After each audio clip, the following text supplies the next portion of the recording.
Será que existe alguma relação entre o narcisismo e os aspectos astrológicos? Acompanhe esse vídeo para você ficar por dentro, ok?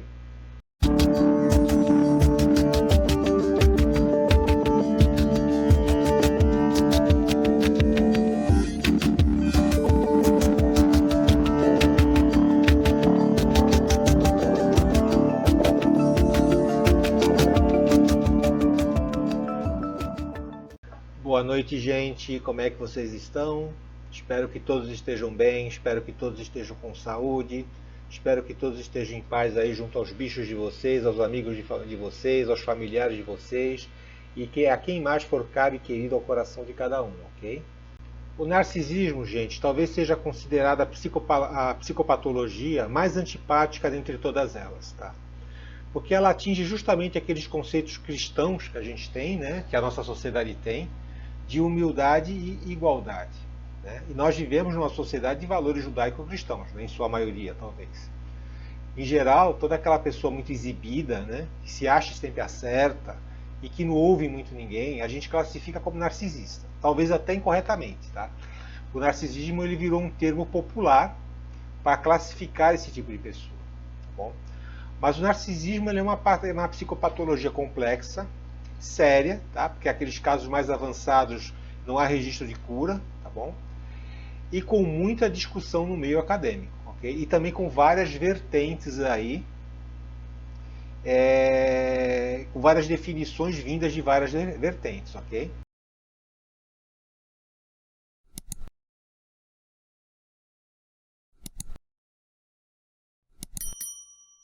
Mas há muita discussão sobre as origens do narcisismo, né?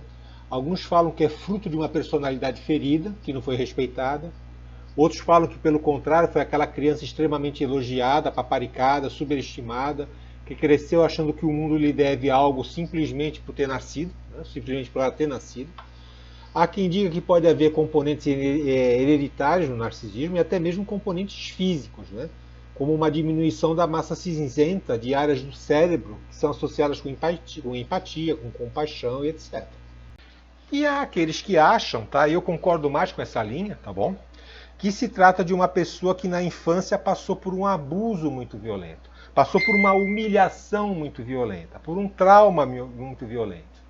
De forma que ela passa a se odiar por conta disso e a ter muita vergonha de si própria, tá? De se achar um lixo. Tá? E para se defender disso, né? Aí de novo o mecanismo de defesa, a psique dela se vale do mecanismo de defesa chamado idealização, onde ela fantasia um outro eu, poderoso, bonito, sempre certo em tudo, nunca está errado, sempre maravilhoso, que não admite contestação, que sempre se acha o certo ou a certa, né? O sabichão ou a sabichona. A gente encontra muita gente por aí, às vezes até em grupos de WhatsApp, gente que tem esse tipo de energia, tá? Mas que está sempre buscando validação de si próprio e dos seus atos nos outros, tá? Então o que acontece? Isso é uma característica muito marcante no narcisista, né? Entendeu? Como o eu dele ele é vazio, como o eu dele é um eu que ele não se encontrou, não encontrou validação na infância, porque ele foi muito humilhado, talvez muito humilhado, ou talvez criado com muita negligência, ele está sempre procurando essa validação nos outros, tá bom? Essa parte de ficar procurando validação nos outros, ela é altamente importante para se entender o comportamento do narcisista, tá? É altamente importante pelo seguinte, é que todos nós, quando somos crianças, tá? A gente precisa constantemente da validação dos outros, daqueles outros que cuidam de nós, daqueles outros que lidam conosco. Tá? A gente precisa que digam o quanto a gente é bom em alguma coisa. Tá? Tipo assim, como você é bom em matemática, como você é bom em desenho, como você fala e se expressa bem, entendeu? Mas o narcisista, seja porque ele foi negligenciado, seja porque ele foi abusado, ou então seja porque ele foi ferido, ele passa a vida inteira procurando essa validação nos outros, porque ele não teve essa validação na infância. Então ele vai procurar nos outros. Tá? É uma pessoa que fica oca por dentro, porque faltou essa validação, entendeu? Faltou criar esse núcleo dentro dele, entendeu? Esse conteúdo dentro dele, dizendo que ele é bom, ou que ele se expressa bem, entendeu? Que pessoa fantástica que ele é, tal. Isso faltou dentro dele, entendeu? Ele não recebeu isso na infância, então ele vai buscar nos outros. Entendeu? Porque ele está oco por dentro dele por conta disso. Tá? E aí, além dessa busca de validação constante, surge esse mecanismo de defesa que lhe dá ilusões de grandeza. Tá? Daí a conveniência desse mini texto que eu vou colocar agora da Liz Green, que eu tirei do livro dela chamado The Dark of the Soul. O que a Liz Green fala aqui? Que a inflação narcísica é a compensação para um núcleo oco. É como uma Apollo Mint. O que é Apollo Mint? É uma bala que tem lá na Inglaterra, tá? Que ela parece uma bala de menta, uma pastilha de menta, que ela tem esse formato de rosquinha aqui, que o meio dela é oco. Entendeu? Então a inflação, que ela fala de inflação, é a inflação do ego, né? A pessoa que tem aquele ego inflado, né? É a compensação para um núcleo oco. Então a pessoa ela não tem nada por dentro, né? Ela tem um núcleo dentro dela que é vazio. Então o que ela faz? Ela não tem um senso real de identidade, né? E como mecanismo de defesa, né? como compensação, ela tem ilusões de grandeza. Tá? Então se forma como uma defesa em torno de um terrível sentimento de vazio e inutilidade. Na verdade, a pessoa que ela é narcisista num grau extremo, tá? E a gente vai ver que o narcisismo ele se manifesta numa escala, tá? Mas a pessoa que é narcisista no grau extremo, na verdade, ela é uma pessoa vazia, que ela tem um sentimento horrível de vazio, de inutilidade, entendeu? De falta de conteúdo, tá bom? Daí vem aquela coisa de se achar sempre certo, né? Aquela coisa do sabe tudo, do sabichão, da sabichona, tá? Tudo isso aí é um mecanismo de defesa, que a pessoa ela se engrandece para esconder a vacuidade que tem dentro dela, né? A falta de núcleo que tem dentro dela, tá? Só que vale lembrar também outra coisa, tá, gente? Todos nós temos traços de narcisismo, né? Todos nós obtivemos na nossa criação, né, na nossa vida, traços de narcisismo. Só que é aquele tipo de coisa, né, que a gente sempre fala na psicanálise, são os extremos que são patológicos, né? Você desenvolve traços de narcisismo, mas o problema é você desenvolver traços de narcisismo patológico ou traços do transtorno de comportamento narcísico, tá? De qualquer maneira, eu vou recomendar os vídeos das entrevistas da psicanalista a doutora Tariana Rocha. Tá? Eu vou deixar links dela aqui na descrição. Okay? A Tariana Rocha, gente, ela é uma mulher inteligentíssima, tá? Brilhante, uma psicanalista especialista em famílias narcisistas, que teve inclusive uma experiência cruciante na vida pessoal dela com uma pessoa narcisista. Tá? Daí a autoridade e a veemência com que ela trata do assunto, tá bom? Recomendo que todo mundo procure os vídeos dela aí no YouTube, entendeu? Tem vários vídeos, várias entrevistas dela, entendeu? E leiam e se informem a respeito do que é lidar com o narcisista, principalmente o narcisista que ele tem aquelas partes mais extremadas, aquele narcisismo mais acentuado, tá bom? A gente vê aqui, gente, o narcisismo como uma escala, né? Ele é semelhante ao autismo, onde você tem um espectro autista, né? Desde as pessoas com autismo mais leve até com pessoas com autismo mais pesado.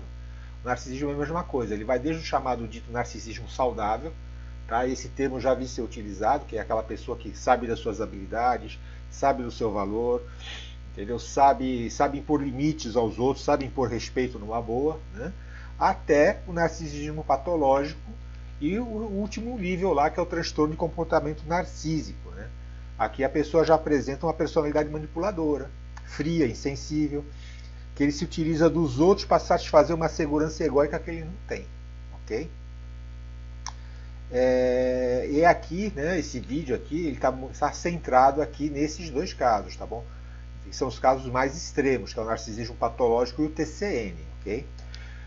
Pela característica que esses dois têm de insensibilidade e falta de empatia, muitas vezes ele é confundido, o narcisista é confundido com o sociopata e com o psicopata, tá? E tem até um vídeo que eu vou deixar também da Tariana Rocha, onde ela explica, né, um corte, né, de uma entrevista maior, onde ela explica a diferença entre os dois, ok? Basicamente, os narcisistas e os sociopatas, eles diferem dos psicopatas porque eles sentem emoção, eles sentem sentimentos. Tá? O psicopata não sente sentimento nenhum. O psicopata, assim, a única intenção dele é atingir o objetivo dele e acabou. Vamos seguir então agora para as características da personalidade dos narcisistas, mas sempre focando aqueles dois últimos graus, né? São os narcisistas patológicos e os que têm a tal da TCN. Okay? Os narcisistas, eles são mentirosos, contumazes e sentem vergonha constante, tá bom, gente? Em geral, aquilo que foi falado, né, na infância o narcisista pode ser tanto aquela criança que passou por situações de abuso, que fizeram com que ela se sentisse um lixo, né, ou foi aquela criança para a qual não deram limites, né? Então, seja para suprimir a vergonha que ela sente, né, seja para obter uma atenção que lhe foi negada, ela cria um falso eu. Tá? Esse que ela cria, que é baseado em mentiras contumazes. Tá? Ela está sempre mentindo. O narcisista está sempre mentindo, tá, sobre as intenções dele, e ele está sempre criando um falso eu de acordo com a plateia que ele encontra. Tá? Eles são crianças que não obtiveram uma validação do eu, tá? E depois, então, quando adultas, tá, elas buscam em cada pessoa que encontram essa validação. Elas acabam desempenhando um papel de acordo com aquilo que elas encontram sempre no outro. E para isso, para elas conseguirem a admiração do outro, para fazer que os outros caiam na armadilha dela, elas conseguem perceber, isso aí eles são muito bons nisso, tá bom, gente? Eles são muito perspicazes nisso. Eles conseguem perceber aquilo que os outros estão procurando em termos de elogio, tá? Em termos de bajulação, em termos de afeto. Tá? Então, o que eles fazem? Eles conseguem capturar a pessoa para o lado deles. É assim que eles capturam as pessoas e trazem as pessoas para o lado deles, ok? Eles são extremamente manipuladores, tá? E são manipuladores por quê? Porque eles gostam de criar dependências emocionais. Seja para que os outros cuidem deles, seja para fazer com que os outros dependam dele. E aí começa as chantagens emocionais, tá? A pessoa acaba sendo capturada pelo narcisista, né? Para que ela ofereça aquilo que o narcisista está procurando, tá? E eles passam a manipular você para você cortar laços de amizade, para você cortar vínculos, para você cortar qualquer outra relação que não seja com ela. Porque elas querem transformar você numa casca onde ela consiga injetar os conteúdos dela e fazer você ficar dependente. E elas são extremamente invejosas, tá bom? A inveja é algo que as corrói por dentro. Então elas estão sempre que você mostrar alguma habilidade, sempre que você conseguir algum tipo de sucesso, conquistar alguma coisa, eles vão fazer um jeito de diminuir aquilo, tá? De fazer você se sentir mal por aquilo, tá? De você se sentir culpado ou culpada por aquilo. Tá? E muitas vezes eles chegam a ficar doentes, tá? Ou chegam a fingir doença, caso você consiga esse sucesso, caso você tente algum tipo de independência em relação a eles, tudo para você se sentir culpado ou culpada, tá? Por ter tido esse sucesso, por ter tido essa conquista. Okay? O narcisista não sente empatia por ninguém, ok? E ele sempre está observando as pessoas, tá? Ele tá, principalmente as pessoas pelas quais ele se sente inferior e para aquelas que ele se sente superior, tá? Para aquelas que ele se sente inferior, tá? Por conta da inveja dele, ele vai tentar diminuir, vai tentar fazer a pessoa se sentir culpada, vai tentar manipular a pessoa, vai fingir doença, o que for, tá bom? Para aquelas pessoas que ele se sente superiores a ela, ele vai pisotear. Né? Vai tratar até como merda, vamos dizer assim. Tá? Ele não tem empatia nenhuma para a forma como as pessoas vão se sentir, é tudo sobre ele e nada mais, ok? Eles usam as pessoas como drogas, tá? Eles usam as pessoas como narcóticos, tá? A psicanalista Tariana Rocha fala que o narcisista, ele é que nem um dependente químico, tá? Ele precisa de manipular as pessoas, ele precisa de ter a validação das pessoas como aquele dependente químico precisa das drogas, entendeu? Como ele é uma pessoa vazia, uma pessoa que não teve a validação do seu eu, ele precisa daquela validação constante dos outros. Então ele está sempre fazendo aquele ato de jogar a isca sobre os outros para tentar obter as validações que ele precisa. Tá? É assim como um dependente químico que está tentando sempre obter a droga que ele precisa para poder se manter. Né? Daí porque os relacionamentos com os narcisistas são extremamente complicados, tá? Porque eles não conseguem manter relacionamentos saudáveis. Eles são muito unilaterais, são muitas vezes muito promíscuos, entendeu? Porque a pessoa está sempre procurando outros, né, que lhe deem a sua droga narcísica, que é a validação do seu eu. E principalmente para aqueles narcisistas que estão naqueles dois últimos estágios, né, o estágio de narcisismo patológico e o estágio de transtorno de comportamento narcísico, o ideal para as pessoas que lidam com eles é se afastar deles, tá bom? Entendeu? Se afastar o máximo que puder delas, tá? Eles não têm empatia, tá? Eles vão fazer a pessoa sofrer e elas só veem as suas próprias necessidades, ok? E a astrologia, como entra nessa história? Foi muito difícil encontrar fontes, tá, que tentam explicar o narcisismo do ponto de vista astrológico, né, ou que dessem dicas sobre possíveis características astrológicas vinculadas com o narcisismo. Tá. Em português eu não encontrei nada. Encontrei apenas um artigo em inglês, tá, que eu vou colocar agora no slide. Eu acabei encontrando esse site aqui, tá? Look Up the Stars Astrology, tá? Que é dessa astróloga aqui, dessa moça chamada Julia Topaz, tá? E ela tem esse artigo, tá? Sobre narcisismo e suas vítimas, uma visão, né? Um outlook, um panorama astrológico, tá bom? Nesse artigo ela lista, né, aspectos e posições astrológicas que seriam possíveis em mapas de pessoas narcisistas e também daqueles que costumam ser vítimas das pessoas narcisistas. Né? Agora vamos analisar, tá, as indicações da Julia Topaz, né? Aquilo que ela indica como sendo, aquilo que ela sinaliza como sendo indicações de possíveis características narcisistas no mapa natal, tá bom? Só lembrando o seguinte, tá, gente? A astrologia não é determinista, tá? Não devemos usar essas informações para condenar ou diagnosticar ninguém, tá bom? O mapa ele é um conjunto de potencialidades.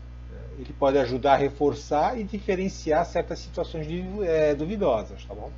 Mas mesmo se os mapas de duas pessoas forem iguais, tá? Que é muito difícil, mas mesmo se forem iguais, eles podem ter níveis diferentes de consciência, níveis diferentes de jornada evolutiva, né? De forma que a gente pode usar o mapa como um reforço, né? Ou como uma indicação. Mas nunca para condenar uma pessoa, bater o olho e falar essa pessoa é narcisista, essa pessoa é isso ou aquilo, ok?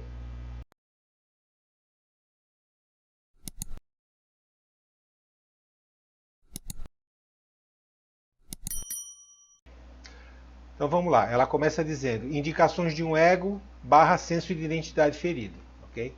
Então ela no texto diz que o Sol, né, o Sol em aspectos difíceis com Netuno, Plutão ou Júpiter, e ela também inclui o asteroide Quiron, né, aspectos difíceis do Sol com esse astro, daria uma indicação de senso de identidade ferido. Né?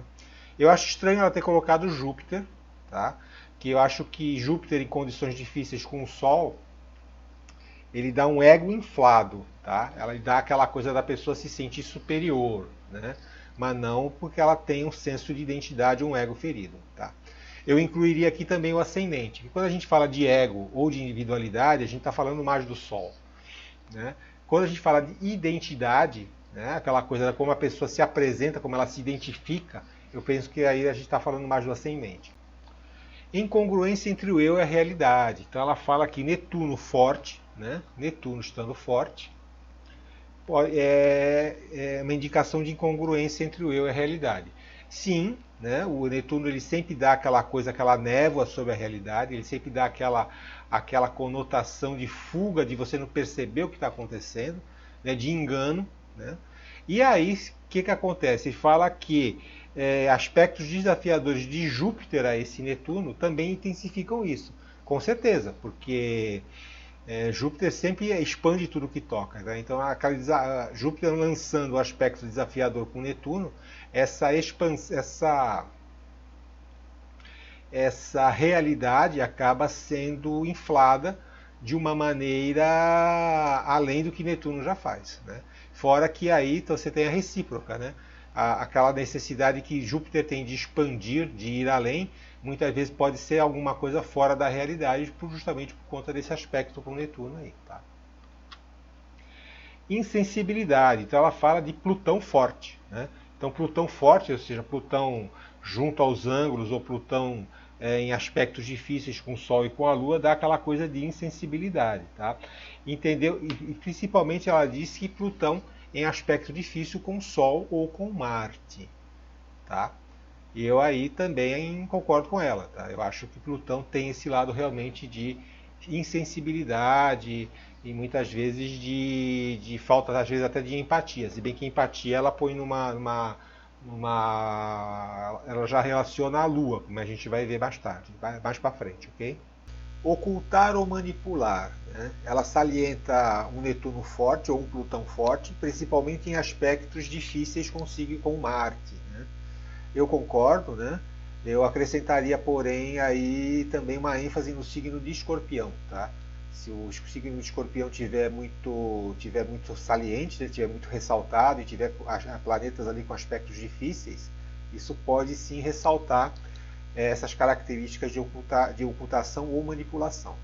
Tá? Bem como a casa 12 também. Se a casa 12 estiver muito presente, estiver muito forte no mapa, pode dar aquela conotação de ocultação. Não sem manipulação, mas ocultação sim, com certeza. Okay? Falta de empatia. Ela fala de falta de empatia à lua aflita. Né? Eu concordo.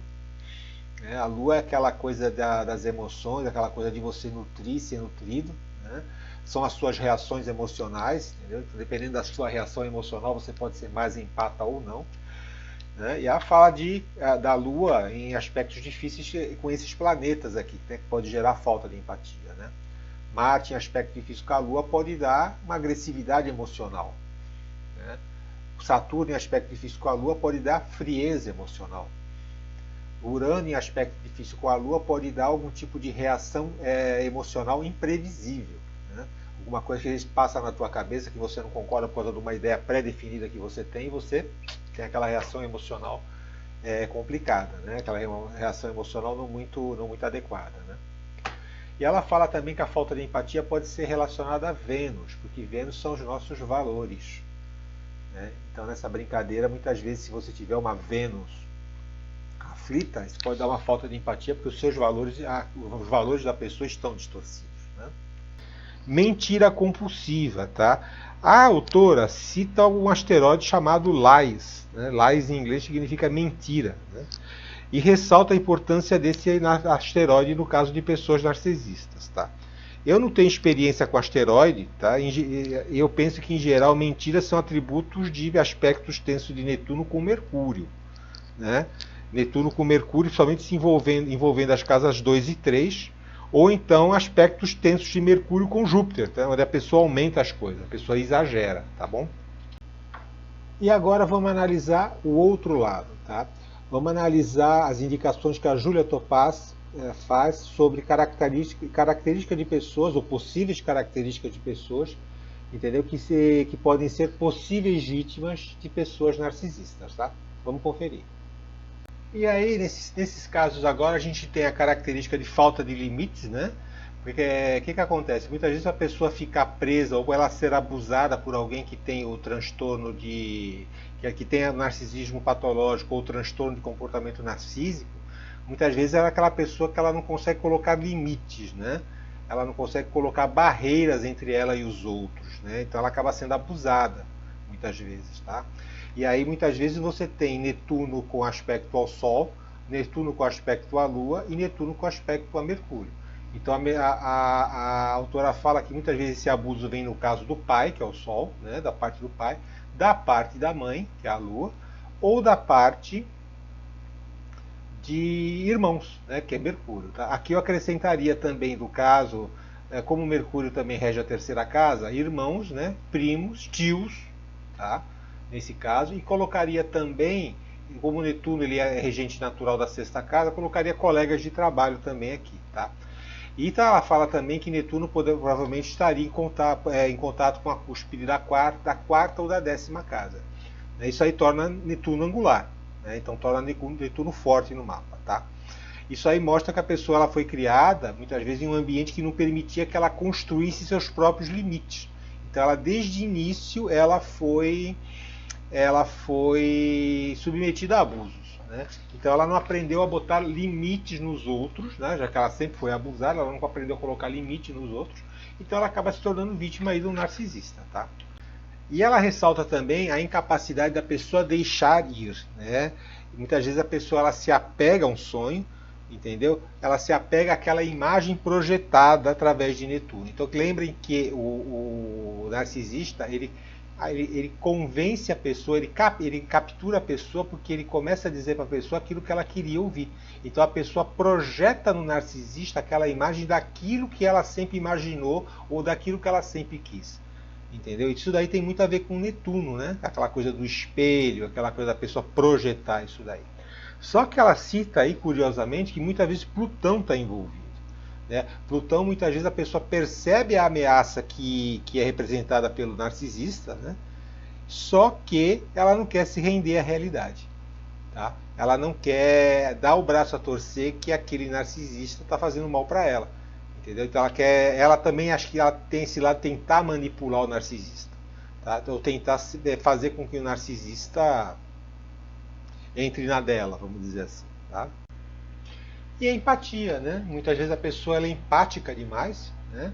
Ela acaba se preocupando muito com os outros, ou sentindo muito a dor dos outros, entendeu? Ela acaba se condoendo muito pelos outros. Os signos de água, ela tem aquela capacidade de sentir o que a outra pessoa está sentindo, né? Então, muitas vezes essa pessoa ela sente o sofrimento do narcisista e ela acaba virando vítima dele porque ela insiste talvez em dar algum tipo de ajuda ou tentar fazer algum tipo de bem para aquele narcisista, tá?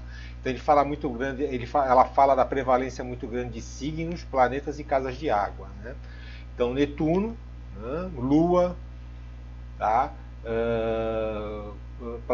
Casas de água, signos, câncer, peixes, escorpião acho que nem tanto, tá? Mas câncer e peixes com certeza.